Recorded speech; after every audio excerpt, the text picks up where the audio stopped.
Ah, Que é isso, gente? Ah, você iniciou a gravação. é, você ficar sério aí, porque não vamos falar sobre coisas desagradáveis que irão acontecer nos próximos minutos. É, Dom André, como vai o senhor? Tudo bem? Dom André é um monge, né, que está fazendo uma pós-graduação em Direito Canônico, fez teologia, fez filosofia, né, e nos conhecemos na teologia. É, Eu queria saber do senhor, a primeira pergunta, assim, o que que é a espiritualidade para você? Como é que você a conheceu? Como é que ela entrou na sua vida? Foi uma coisa desde pequeno? Alguém te encaminhou? Muito bem, então uma ótima tarde a todos aí que nos acompanham. Eu gostaria primeiramente de agradecer a oportunidade da Maria Tereza de estar aqui no canal dela e compartilhar aí de algumas experiências, de alguns pontos de vistas a partir aqui da nossa vivência de fé, né, da nossa religiosidade. Então, como ela falou, sou Dom André, né, monge aqui do Mosteiro de São Bento, aqui do Rio de Janeiro, já formado em filosofia, teologia e cursando agora um mestrado na área de direito canônico. Quando a gente fala de espiritualidade, a gente precisa pensar sempre numa dimensão mais ampla, não é? O que que é espiritualidade propriamente dito, né? A raiz da palavra, não é? Justamente vem dessa movimentação, não é? Desse movimento, digamos assim, do espírito. E isto nós podemos compreender como, de fato, uma dimensão constituinte do ser.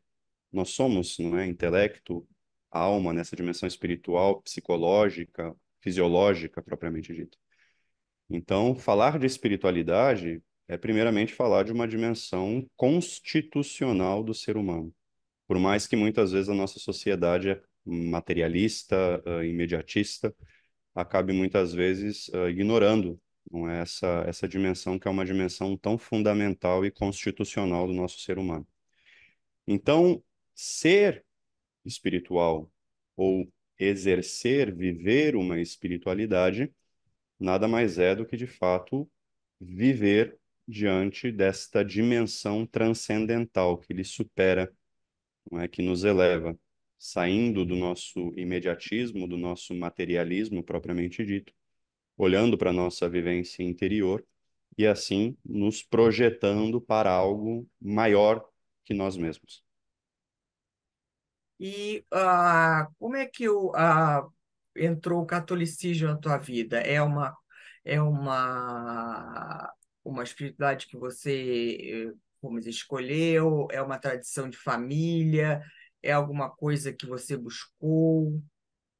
É isso, eu costumo dizer que foi uma questão mais experiencial, porque a minha família é católica, de tradição católica, mas católica não praticante, né? Eles não praticam a fé católica propriamente dita, né? E atualmente, inclusive da parte da minha mãe, ela já não vivencia mais a dimensão católica, ela já possui uma outra religião, né?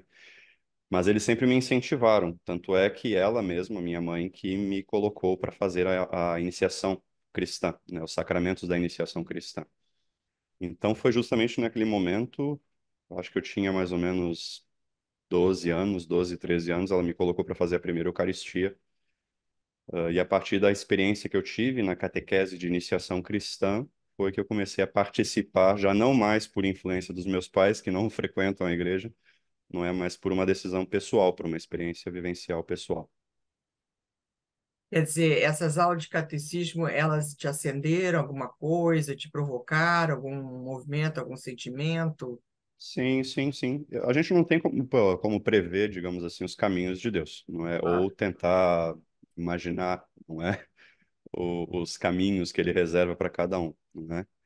Mas eu me senti de fato muito acolhido naquela vivência eclesial, muito identificado com a vivência eclesial. E quando eu falo de vivência eclesial, eu não falo simplesmente de um espaço físico propriamente dito, não é?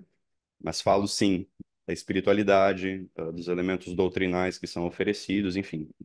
não é? Depois, quando a gente entrar nessa dimensão da fé, que eu acho que é uma das perguntas também que nós temos aí para conversar, eu posso adentrar um pouco mais nesse campo, não é? Mas acredito que seja um pouco disso, né? Dentro dessa comunidade eclesial, a gente encontra, a gente descobre, digamos assim, dimensões, elementos de verdade que nos cativam e nos fazem, de fato, nos sentir à vontade naquele ambiente ali. Então, estar na igreja hoje, para mim, olhando desde aquele período específico da minha vida, de fato, é um estar em casa, né? Me sentir novamente em casa dentro desta igreja. Mas então, vamos dizer, você procurou outros caminhos, ou você, quando foi fazer o seu catecismo, né, frequentar seu catecismo, você se identificou, se sentiu acolhido e ali ficou, e foi ali desenvolvendo a sua espiritualidade? Isso, a partir dali, já de forma mais autônoma, não é justamente. Claro que não autônoma no sentido assim de sozinho totalmente, né? Porque a gente sempre acaba descobrindo, claro, pessoas que vão nos orientando no meio do caminho.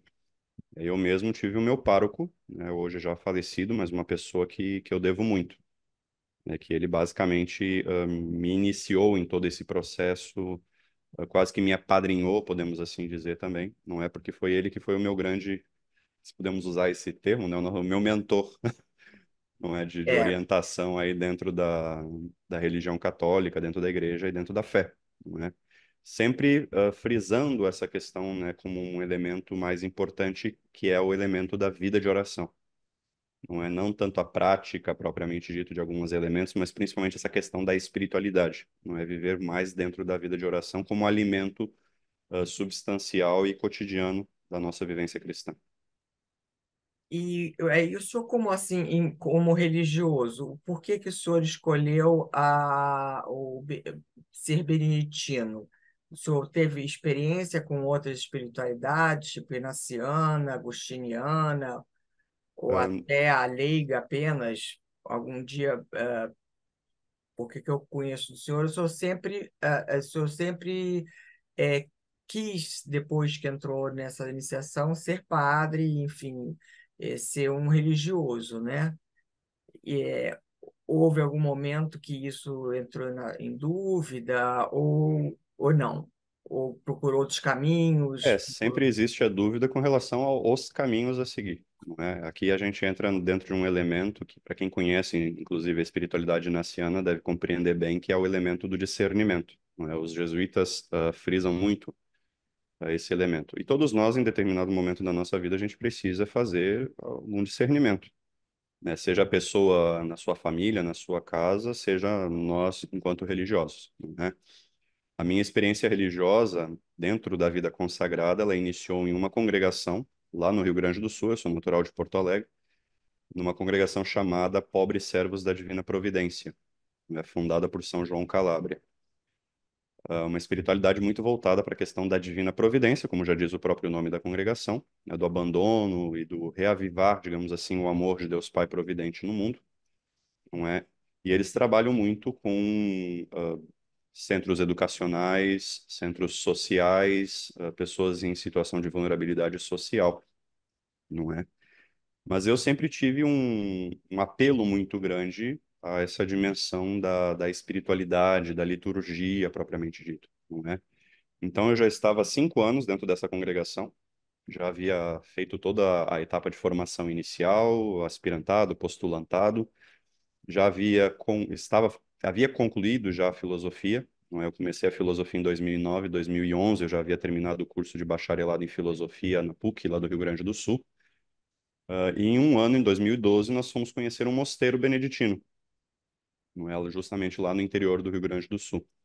E a partir do momento em que nós entramos naquele mosteiro, que nós vivenciamos a vida dos monges naquela semana, eu senti de fato Chamado.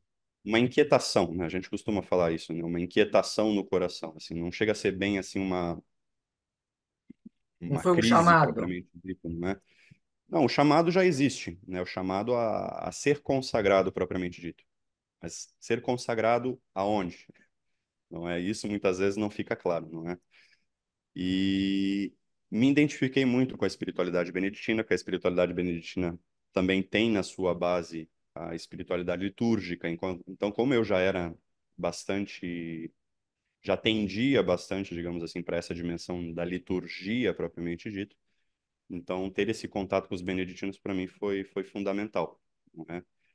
Depois entra todo um processo de discernimento e naquele mesmo ano eu resolvi entrar nos beneditinos, não é? Depois saindo lá do Rio Grande do Sul, vindo aqui para o Rio de Janeiro.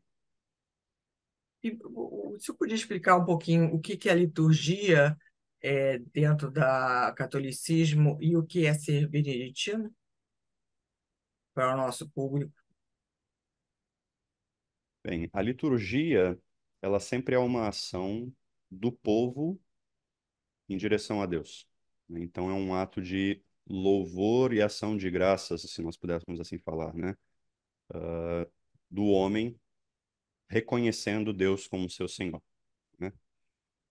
Para os beneditinos isso é muito claro, muito marcante, né? Inclusive porque nós chamamos o nosso ofício, a nossa liturgia das horas, que é a estrutura central do nosso dia a dia, como com o nome, né, o epíteto de louvor divino, né? Então, o que que é a liturgia das horas para nós, na verdade? É um louvar a Deus, um agradecer a Deus, um glorificar a Deus, adorar a Deus, dar a Deus aquilo que a Ele pertence, aquilo que é dele, né? Isso vai muito de encontro com a espiritualidade beneditina. A espiritualidade beneditina, ela prega muito essa questão do recolhimento, do silêncio, e da obediência de forma muito particular. E também essa questão do louvor divino, né, de louvar sempre a Deus em todo o tempo, né, e através do tempo. Por isso que a liturgia das horas ela começa desde de manhã cedo com as vigílias e vai concluir somente no final do dia com as completas, né? E isso então vai muito de encontro com a vida dos beneditinos, porque está de fato na base, não é, da vivência monástica. Na essência da vivência monástica, né? Isso, na essência. Porque os monges, já desde o tempo dos padres do deserto, já nutriam essa questão da recitação dos salmos, propriamente dito. A vida de oração deles, mesmo do tempo dos eremitas e tudo mais, depois vindo para a questão dos cenobitas, propriamente dito, a questão do louvor divino através da recitação dos salmos, do livro dos salmos da Sagrada Escritura, sempre foi muito presente.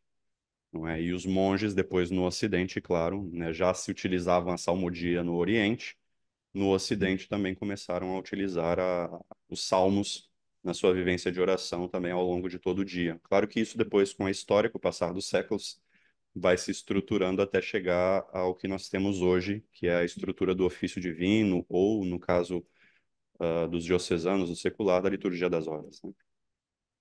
E como é que você explicaria para uma pessoa que não sabe nada sobre o que é ser beneditino? Bem, a Ordem de São Bento ela surgiu com São Bento, né? Já diz justamente o nome, né? Beneditino justamente é uma derivação do nome de São Bento. São Bento é um santo italiano, final do século V, início do século VI, ele nasceu em torno de 480. E São Bento, ele pertence a uma família com posses, vai ser enviado para estudar em Roma, né, magistratura e ciências liberais, entre outras coisas. Mas quando ele chega em Roma, ele se dá diante daquela situação de total decadência que está o Império Romano, né? E vendo essa situação do Império Romano, vendo que o mundo ao seu entorno ruía, São Bento, então, ele sente esse chamado a reestruturar a sua vida interior, não é? Através do caos que o circulava, São Bento busca, então, agora a harmonia no silêncio e no recolhimento. Então, São Bento ele vai fugir de Roma, não é? Primeiramente, ele vai para uma cidade chamada Enfide. Lá em Enfide vai acontecer o primeiro milagre de São Bento, que é o milagre do crivo, não é? Que é justamente eles pegam uma espécie de uma bacia de barro. Essa bacia de barro ela se quebra e depois São Bento milagrosamente conserta, não é, essa bacia de barro. E as pessoas começam a fluir atrás dele, né? Porque daí a fama de santidade de São Bento se espalha, né? Como aquele que faz milagres, não é? E São Bento não quer isso para sua vida, então ele foge, vai se esconder em uma gruta nas montanhas lá de Subiaco. E lá em Subiaco ele começa a ter então a sua experiência de vida monástica, primeiramente como eremita. né? Ele vai ser alimentado por um monge romano que lá no penhasco, no topo do morro, descia um cesto com pães e alimentava São Bento, que ficava guardado escondido, né, recolhido na gruta. A vivência de São Bento depois, claro, não vai ficar simplesmente nesse âmbito eremítico, né, da solidão total, podemos assim dizer, mas com o passar dos anos vai evoluir aí para uma vivência cenobítica, né? Então, o que que é o cenóbio? É uma comunidade, ou seja, vai ser São Bento, o abade superior, no entorno de outros monges, né? Então, nós vamos ter mosteiros, né, como Monte Cassino, Subiaco e tantos outros que vão surgir nessa época. A base da espiritualidade de São Bento, justamente, se nós pudermos pegar a nossa lema beneditino, ora et labora et lege, né? Oração, trabalho e leitura. Então, a vivência do monge, ela se fundamenta nesses três pilares, podemos assim dizer. A vivência de oração, de forma muito particular no silêncio, no recolhimento e na recitação dos salmos. O trabalho cotidiano, que varia de mosteiro para mosteiro. Mosteiros de vivência mais agrícola, mais rural, vão ter monges voltados a um trabalho mais manual, de cultivo da terra, de produção de algum artesanato, algum material do tipo. Ou mosteiros, talvez de caráter um pouco mais urbano, como é o nosso caso aqui, que vão ter vão estar um pouco mais voltados para a área educacional, intelectual, cultural e por aí vai, né? E o Ledger, que justamente a questão da leitura, ela vai muito de encontro também com o Hora lá na frente, mas de forma particular quando a gente reflete sobre a questão da dimensão da Lexio Divina, não é? E essa Lexio Divina, ela não fica somente em cima da reflexão da Sagrada Escritura propriamente dito, não é? Mas ela também pode ser feita em cima do livro dos escritos dos Santos Padres, de qualquer outro livro de espiritualidade, de vida de santo, né? Então, esses três pilares formam, digamos assim, a espiritualidade beneditina: oração, trabalho e leitura. E tudo isso permeado, digamos assim, por aquilo que é para nós, mais importante, que é a questão da obediência, que é o grande desafio da vida beneditina e talvez uma das dimensões, ou a dimensão também, junto com a vivência de oração mais importante. São Bento sempre fala isso. Logo no início da sua regra, ele já fala, né? Escuta, filho, os preceitos do mestre, inclina o ouvido do teu coração, recebe de boa vontade o conselho de um bom pai, para que voltes pelo labor da obediência àquele que te afastaste pela desídia da desobediência. Assim como Adão e Eva lá atrás foram desobedientes, né? E assim entra o pecado original no mundo, o monge agora é chamado a viver, digamos assim, a retornar, digamos assim, esse seu estado original através da obediência.